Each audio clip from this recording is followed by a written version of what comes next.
2 weeks ago, in the form of a YouTube short, I covered the announcement of F1 23. There has been more information and also speculation of what is going to happen this year, and I thought I'd actually do my first proper video going into detail, in depth, covering everything that we know so far and also some possible information that might be true in the form of speculation. If you're new to the channel, it's that time of the year. We're going to be hearing some news very soon regarding F1 23. So I do recommend, if you're new, get subscribed, click the red subscribe button and also the bell icon to be notified when those videos go live. I'll be on it straight away. I have early access, so I might hear some things earlier, and as soon as I hear it, I'll drop the news straight away. Now, about a year ago, there was a tweet or an article from a certain Tom Henderson, who is essentially an insider for the F1 game, and he basically put out an article covering the early scoop regarding what F1 23 was going to feature, and for the most part it did sound like a bit of a copy of F1 22, but there was a few little nutshells here and there of information. He hinted at possibly a new engine for this year's game, which we'll get into, because now we're getting closer to the time. The reports are a little bit confusing and a little bit mixed. One thing he did seem to confirm, and that was pretty concrete, was the feature of F1 World, which is essentially an expansion of F1 Life. Boo.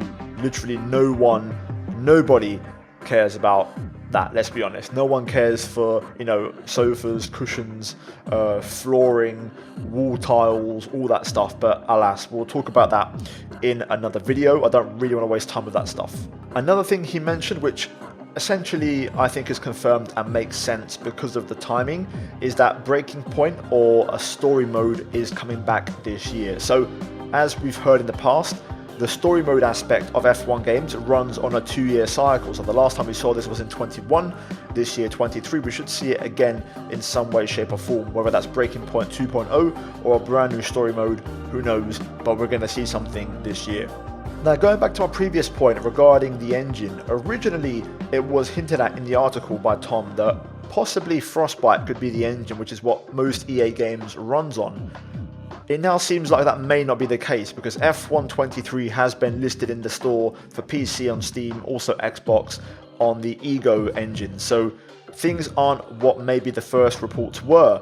Now, that does not mean there couldn't be a change, because the big question now is, does F1 run on the previous old original Ego engine that has been the case since F1 2015, or will there be a brand new Ego engine for this year's game, which some of their games already run on? When F1 dropped the marketing for this year's game, they said new season, fresh start, which could be taken with a pinch of salt, could be taken very seriously. We'll find out. Either way, I've just got a feeling it's going to be on the same engine, the old engine, and here's my reason why. You may have noticed the announcement came out very early this year, which I think tells me this game has been made on some existing foundations. That's purely speculation on my behalf. And this new piece of information is something I wanted to talk about. So, Aston Martin Esports made a post on Instagram a couple of weeks ago, on the 3rd of March. Ironically, if you read the caption and then look at the picture, there's a subtle hint which went over my head the first time, but thanks to Johnny and some of the guys in the modding community, they've kind of hinted at possibly the 18 on Stroll's car as an idea of when the game might be announced. So that post was on the 3rd of March, plus 18 takes us to the 21st of March, which is on a Tuesday. That could well be the case. We might get our first proper look into F1 23. My guess right now, just an early prediction, I think it's going to be just a teaser of the Breaking Point story mode, career mode. That's what I think.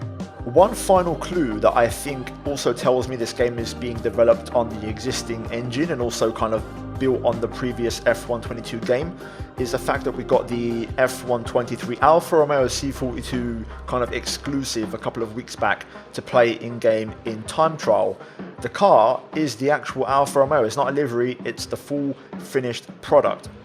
Car, bodywork, steering wheel, all the trimmings, even the team wear, if you go into time trial, their suits and the kind of t-shirts and stuff is all done. So that tells me that it's being developed on existing hardware. Also, there's one more reason I would add to that, and it's the current situation in the world where there is a shortage of consoles. So it's hard to get a PS5 or an Xbox Series X, I believe it is.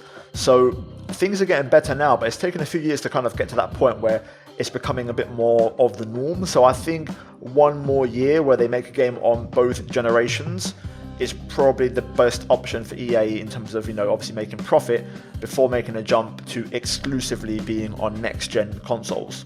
I will say one thing: if this game is being developed on existing foundations and we're getting this early information, I think the game will most likely release earlier. My gut feeling, just because, based off release dates and also what we're seeing right now, you kind of have to move the timeline forward by a couple of weeks. So I'm going to guesstimate this game might release in late June, possibly, as an early kind of prediction. So much earlier, possibly the earliest F1 game ever.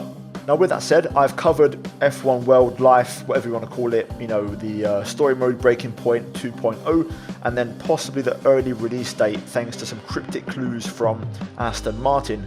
One thing I wanted to quickly recap is the already existing announcement, which essentially confirmed we're getting a new circuit, of course, in Losail for Qatar, along with the new Las Vegas circuit, and also, even though it wasn't in there, I'm 99% sure we're going to get the update to Spain with the new final sector, which is going kind of back to what it used to be. So those three will be changed this year. Paul Ricard is out of the game, as of course it's no longer on the real life calendar. My prediction, my speculation guess is that we'll have the same DLC again. If it's the same engine and basically a copy and paste from last year's game, again I'm pretty sure we'll have China, Portimao and France as DLC. That's kind of like a prediction. And then finally we had confirmation from the very early screenshots from that announcement that the FOM/My Team car is getting an overhaul, which very much was needed because the FOM car from last year's game looked extremely bland. So as you'll see, we now have some new screenshots which I didn't feature in the short, but I've gathered since. And the one thing that stood out to me is that the rear wing is hidden in all of these, so that tells me maybe it's not fully finished because it's out of shot in every single piece of material existing right now. But you get a bit of an idea with the new front nose, a skinny nose, thank God, because that wide nose looked awful. It's a shorter one as well, and then you've got the revamped side pods and kind of the barge board area, and then some other little small details, but stuff like, for example, the engine cover is still the same, the roll hoop, the inlets, all that stuff is still the same. So I'm glad we're getting some sort of a revamp and a bit of a refresh on the My Team car. But yeah guys, I'm going to leave it there. That's my speculation, my thoughts and opinions, and I think it's quite reasonable if you put all of them together. 1 + 1 = 2. So I think we're getting essentially a remap of F1 22 with a revised multiplayer car, a story mode Breaking Point, along with F1 World and expansion and F1 Life. And it feels like that's about it. I just hope we get something more. One thing I'd love is for dedicated servers in online, because EA now run a big chunk of the operation, and they have those servers for FIFA, so why not run them for F1? The big thing for me this year, anti-cheat. Something has to happen because there is a critical issue in terms of cheaters on the F1 game right now, and it's essentially jeopardizing the legitimacy of F1 esports. So I need to see some sort of a change there, or some sort of thing implemented to fix that problem. But yeah guys, there we go. Leave a like, subscribe for more. Let me know, are you excited for F1 23? Do you think it'll be on this generation console? Will it be on the next one? Will it be on a new engine, Frostbite, Ego? What are your thoughts and opinions, and what would you like to see in the future? Let me know. Either way, like I said, keep in touch with the channel guys. I'll be here when the news drops, and yeah, stay tuned because I think the 21st of March, that's my prediction, and I'm going to give the modders credit. I think that is the day we're going to see some news, but I could be wrong. That's the beauty of these videos and the speculation. But yeah, cheers for watching guys. A big shout out to the members for supporting the channel. Check out the 2 videos on screen regarding F1 23 content, and I'll see you all in the next one. Until then, take care, and that's goodbye from me.